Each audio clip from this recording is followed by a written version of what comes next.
one to make me feel alright. Somebody help me, yeah. Somebody help me now. Won't somebody tell me what I've done wrong? Tabloid Tuesday, we've got the eye in front of us, haven't we, Chris? The eye. Yes, and there's a nice picture of an eye here in the security camera, just beneath the eye. That's really, really interesting because Observational comedy there. yeah, observational comedy there, and it's about CCTV. But the first story is on page 13, and it says, I can't believe there's that many pages until we get to the first story that's interesting. I know, but we don't do politics, so that's why we're on page 13. Why don't you do politics? It's supposed to be an uplifting show, and there's nothing particularly nice happening in the political sphere at the moment. Green spaces boost children's mental health. Growing up in an area with plenty of green spaces has a long-lasting impact on a person's mental health, a study suggests. My phone is going off. We'll answer it during the podcast. Answer it during the podcast. No, it's from work. It's fine. I think, as much as green spaces might boost children's mental health, it will also boost the number of paedophiles in the area. Why is that?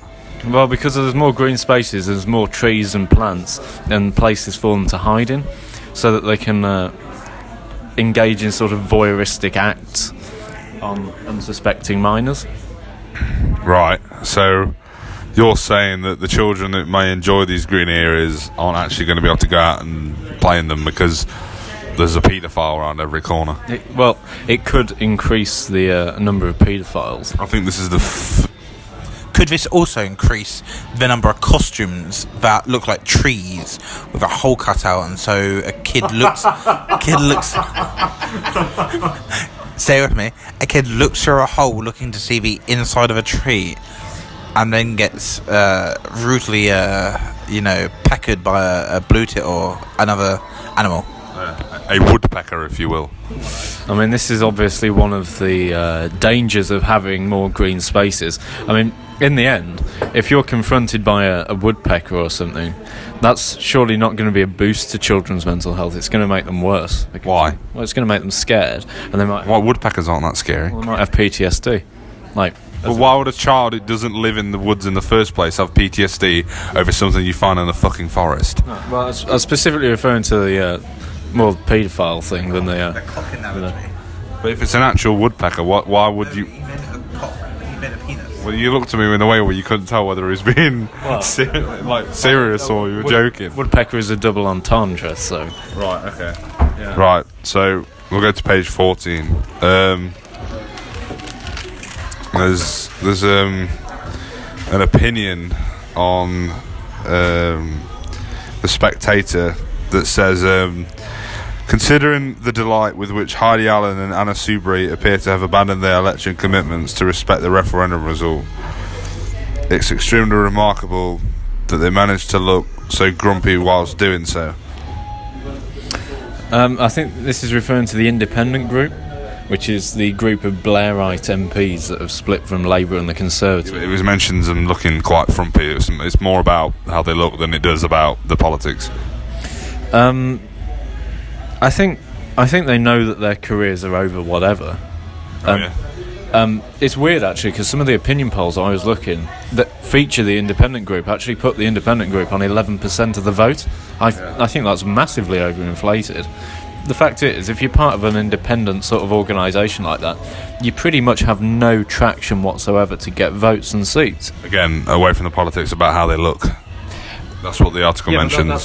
That's partly why. That's the explanation as to why. Because they know they're going to get but are you familiar with the MP Heidi Allen?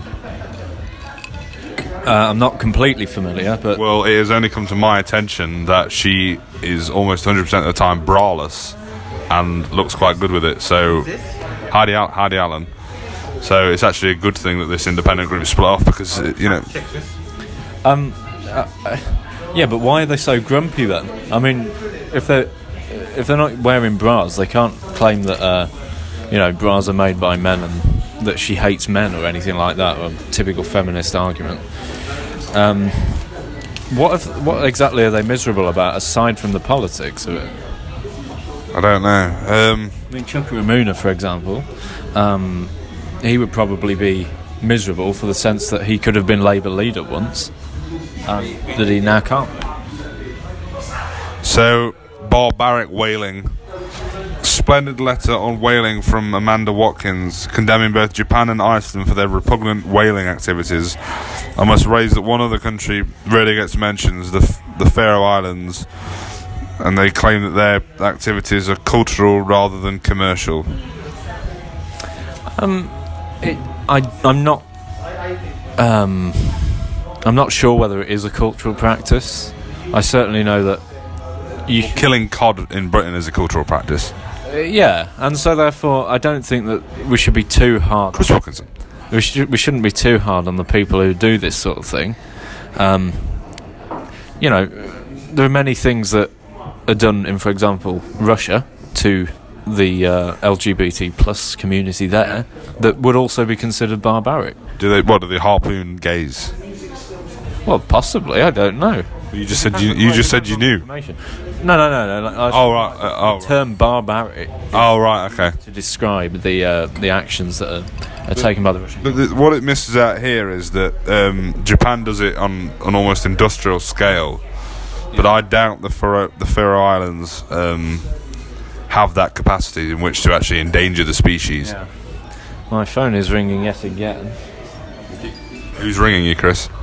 Nora. So. Who's Nora? Well, my girlfriend. Your girlfriend. Your partner, yes.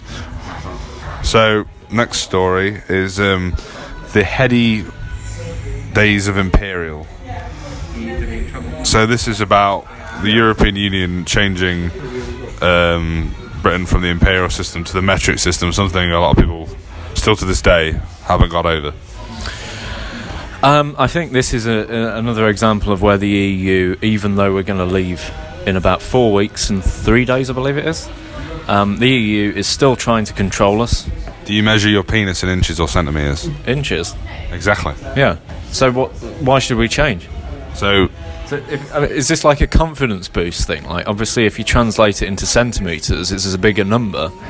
And so... Well, yeah, because if a German man came up to you and said, Look at my 24 centimetre penis. What would you say to that? He's probably Hungarian.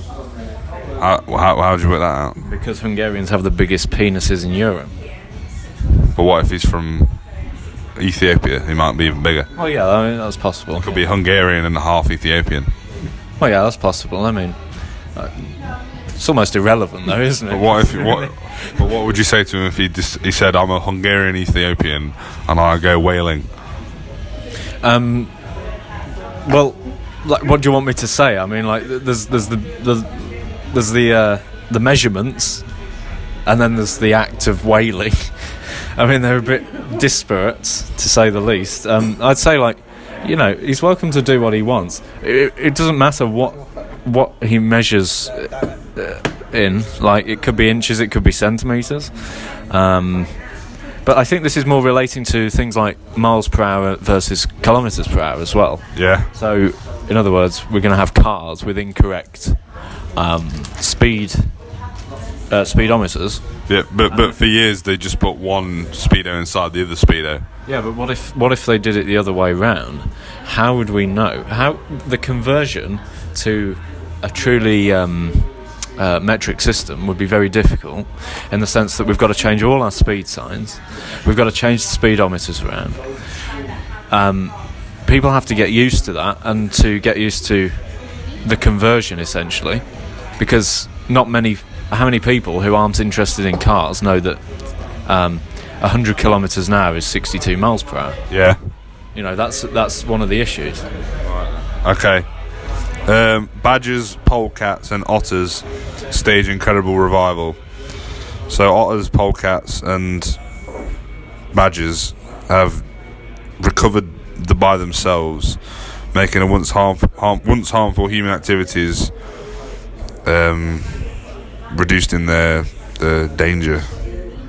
Not very well worded that, but I didn't understand that. If I'm honest. so it's saying that badgers, polecats, and otters have come back of their own accord, and what were considered once dangerous human activities are now not considered so dangerous in terms of culling and things like that. Oh, so this is sort of almost like an extension of the whaling thing that was earlier. Whoa. I think, there are certain things that need to be done by farmers to regulate populations, certainly, because some animals ruin their livestock and ruin crops. The otters ruin... I don't think that the otters attack chickens. Well, no, because they live in a different habitat, and I think that in those... Where do otters live? Well, near streams and... Oh, yeah. Because obviously you have... they swim, don't they? Yeah. So they live near streams. I think with those things, if they're not being hunted or anything like that, then of course they're going to make a revival in population. There's a nice picture there of a load of otters as well. It says otters can now be found across nearly all of Britain. I've never seen an otter. I've not seen this, so this is misleading and this is fake news. If you say so. It definitely is. Right, so 19, and then we're going to go to page 21 here. Price hit with new driving ban. So Katie Price has been banned from driving again. Yeah. She was drunk. Well, Very drunk, it says, actually. I don't blame her for being drunk. I mean, but she shouldn't have been driving either. So. Why don't you blame her for being drunk? Well, because she's never out of the news, and she's in the news for ostensibly nothing. Yeah. She's famous for doing nothing. Well, being a model, formerly. Yeah, but she's now only famous for being famous. Yeah. And that's not a good thing at all. Why? Well, because why should you be famous just for the sake of being famous? I don't know, you tell me. You should earn your fame, and if you've fallen from fame, then you shouldn't sort of be reinvigorated in such a way by the media. Right, so... I don't like this sort of cheering sort of expression that she's doing outside the magistrate's court. As if she should be proud at anything. She didn't get a sentence or anything like that. Yeah. Obviously, that's dangerous to the people around. So, adoption charity seeks parents in LGBT nightclubs. A Scottish adoption charity is to target popular LGBT nightclubs for the first time in a bid to encourage more single people to adopt and foster. I mean, this is one of the most ridiculous things I've ever heard, because, a lot of things seem like a good idea on a night out. Having too many Jaeger bombs, for example. So you're suggesting that drunk gays will sign up to fostering when they're actually... Yeah, but then they'll regret it the morning after. Yeah. Yeah, so therefore you're giving these kids a false sense of hope. What if they're paedophiles? Who's the paedophiles? The gays. Well, yeah, there is always that risk, isn't there? I mean, surely, you need background checks to ensure that the... I'm sure they do background checks afterwards. Yeah, but that's... I'm guessing these have... the adoption agencies have either a quota, or they want to adopt, or they want to allow adoption to more LGBT parents, so same-sex couples. And what is the one place, where can you find same-sex couples? Either the Derby Attic, which I hear is a gay club, or just gay clubs, or even dogging sites. Gays obviously only frequent disgusting places. They don't actually do normal civilised things. I think there's According to Ben. Yeah. Did not say that. But these sort of background checks ought to be done anyway. I'd say as well, can you give 5 questions that should be included in the background check? Well, the obvious one is, are you or are you not a paedophile? But they could answer incorrectly. Okay. Good double bluff too. Yes, I am a paedophile, Chris. That's what they could say. You said, are you or are you not a paedophile? Yes. There you go, that's an answer. That's an answer. Yeah, because of a poorly worded sort of questionnaire or something could obviously sway the results. Yeah, exactly. Why are they? There also seems to be like an ideological thing here. Yeah, why are they specifically seeking out? Yeah, They should seek out people that voluntarily come forward to do it. This seems a little bit forced. So we've got one question. What's the next background check question? Are you married? No, we're in a civil partnership. That's a non-plus question, really. That doesn't really help. But you can get married now. Gay people can get married. Oh yeah, they can. Yeah, forgive me. Yeah. So, another question. This isn't 2013. I can't really think of another question. I mean, Well, you said there've got to be thorough background checks. yeah, but I'm not And- the one. and you- I'm you can't. not a policy maker, and I don't sort of make up questionnaires off. I'm asking. Well, you can take your time. They don't have to. I'm not gonna. If they're just sort of vague questions, but I can. You can see. We can all see the point. I'm not gonna hound you for it. But asking, are you not a pedophile? How about previous convictions? Well, yeah, that might be a good idea. Another one might be how much is your annual household income? That's a bit. No, that's a perfectly reasonable question because You don't have to be rich to adopt anyone. no, they have to You have get allowances. They have to have a reasonable income level in order to support the kids that are being adopted. They get money. I think it's either £500 a month, £400 a week. They get money for adopting because it's technically paid. It's fostering. Child support, which is paid to a mother in a relationship where there are children, cannot apply to same-sex males. But shouldn't? Would they? But what would they not? It's just not what I said. But I'm making a different point. But why would they not just give the money to the sort of the gayer of the couple, like the receiver in that case? I'd imagine that's a bit that's profiling essentially. Well, but they're filling a more feminine role, even if it's a slight nuance. The receiver. In a straight relationship, right? Can't do that because the law states. I know, but we could change the law. I'm saying, you could propose a change to the law. All I'm saying is, in a straight relationship, Chris, if anal happens, it's more than likely going to be up the woman's body. So to trace that onto a gay relationship, the man receiving is taking on the role of the woman more. Right. So here's the facts. It's from www.bythebridge.co.uk, and it's with By the Bridge you'll receive a great weekly pay, on average £450 per week per child for fostering. £450 per week. Per child. Where's this money coming from? The government, or borrowed probably. I think that's a very useful amount of money for how less damaging it is to have children in a foster care until they're 18 and not having a stable household. I think it's a very good incentive, but I would argue as well that your own financial conditions must be sound, that you shouldn't be living off payments to sort of like a subsidised adoption. I actually think that's quite unethical. Would you ask them about drug use? Because obviously poppers are, as you know, common among the gay community. Yeah. So But they're also relatively harmless. Yeah, but what I'm saying is that Have you tried popper. Yeah, have you tried poppers? Yes. Right. No, what I'm saying is if they use recreational drugs, no matter how harmless, it indicates that they have a carefree, youthful lifestyle, which might not be able to incorporate a responsible action like a child. Yeah. Yeah, I mean that's obviously another one of the. That's a good question to ask. But I'd actually argue that most younger people anyway have had exposure to drug use of some sort. Right. I mean, even alcohol is technically a drug, so. Well, caffeine. Yeah. Coffee. Yeah, so caffeine as well. so there's no more questions you can think of there for. Well, you said 5. I'm pretty sure we covered about 6 there. Yeah, well, I just wondering if you've got any more. That might have spurred you on. No, I'm fine. Okay. So they've done a special piece. I don't know if this is a thing they normally do in the Eye. I don't read the Eye. No one does. This is about CCTV, built-in racial bias. American research at MIT has shown that facial recognition software may have built-in bias for recognizing black faces because its algorithms are usually written by white engineers who hold influential positions in the technology sector. This is. Alex has an opinion on that. Yeah. What a load of bollocks. I agree.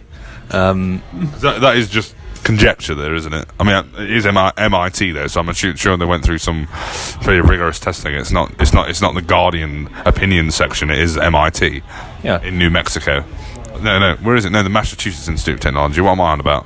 Where am I thinking of? I can't remember. New Mexico. I don't know. No. It's in Massachusetts, obviously. Yeah. I think with something like this, surely it would be. I mean, it's programmed to recognise a face of any sort, isn't it? So it doesn't really matter what colour your skin is, so long as you've got. Because a camera's a camera, surely. Yeah. But I think this is facial recognition software, cross-reference with police databases. Isn't this a similar thing to like Canon and Nikon and all these other cameras with a blinking setting where if you blink, they go, "Oh, did you blink?" and want to take a picture again. Where obviously a lot of Asian people with their different eyes, people are saying it's racist. What would you say to that? Is it just trying to mass participate? Oh shit! Sorry, Nora. Let's carry on. Nora's ringing again. This is the third time within 20 minutes. If a camera was racist, it would be counterproductive because then they'd be looking for the wrong person. It's true. He's right. And also, in regards to what country is the company Canon from?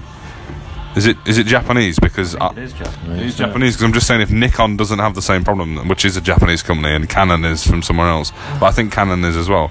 Yeah. But what do you reckon to this? I think this is. Or were you exhaling at the fact she's ringing you yet again? Yes. Yeah. The main technology giants are based in Japan and America, right? And China now. And slightly more China. The fact is, two of those could not, in the eyes of the Western media, be considered racist. So, in other words, this story is. I don't know. I've met some pretty racist Japanese people. Well, yeah, but in the eyes they're of one of the lowest rates of immigration, aren't they? In the eyes of the Western media, anyone sort of slightly more east of Germany is not Poland. Well, yeah. Well, yeah. Well, I see your point. So we're going to move it on to the final story of today because there isn't a great deal in here that's worth talking about. Page 39. BMW fined £7 million for harmful emissions. So this is off the back of Volkswagen, the Volkswagen Group, being prosecuted for faking diesel emissions and lobbying the European Union in order to promote diesel cars. Well, the government's already set one of the arbitrary like for petrol cars, they're going to get rid of them in about 2040 or something. Yeah, we've mentioned that before on this show. Yeah. I think Germany is very certainly Volkswagen is a very sort of underhanded company. What's an underhanded company? Volkswagen. Yeah. In what way? For lying about emissions and trying to sort of sell that, despite the fact that it's now illegal. Yeah. Like in our country. So what do you think about BMW then? In light of all this, is it the same or what? Well, it says they've probed BMW, but found evidence of it being of the software being deliberately designed to defeat defeat emissions testing equipment, whereas Volkswagen's was deliberately designed to mislead it. But this one just happens to mislead the detection software. Well, it's just them sort of. Am I right in saying that some of these companies actually get subsidy from the German government? Yeah, and the European Union. Yeah. Right. So that's obviously like underpinning the entire story. Yeah. It's basically because Germany knows that 10% of its export earnings each year come from selling cars to Britain. Yep. And company car schemes and finance schemes. Fleet cars and stuff like that. And so, they're going to lose out massively. They want to try and sell as much to us as possible, but they also want to cheat the system. And this is the hypocrisy of the European Union, and why I'm so very glad that we're going to be leaving. And in other news, Forest beat Derby. What do you think about that? Even though you're from Lichfield, which is in Birmingham. It's not in Birmingham. I'd say, that's pretty good. I'd prefer Nottingham to win than Derby, yeah. Do you not like Derby? I don't like the people from Derby. Why is that? They're not... Alex, you've been to Derby. What did you reckon to it? Shithole. Yeah. Well, yeah, I'd agree with What specifically about the place is worse than Nottingham? to you? I think the convoluted transport system. Right. And also, there's not really anything there. There's nothing. Westfield, Well, or whatever it's called. Is Westfield in Birmingham? Which one's the one in? Which one's the one in what's the one in Derby called? The big Into Centre, the big shopping centre. into Derby. Okay, well, that concludes Tabloid Tuesday. Thank you for listening. Thank you and goodbye.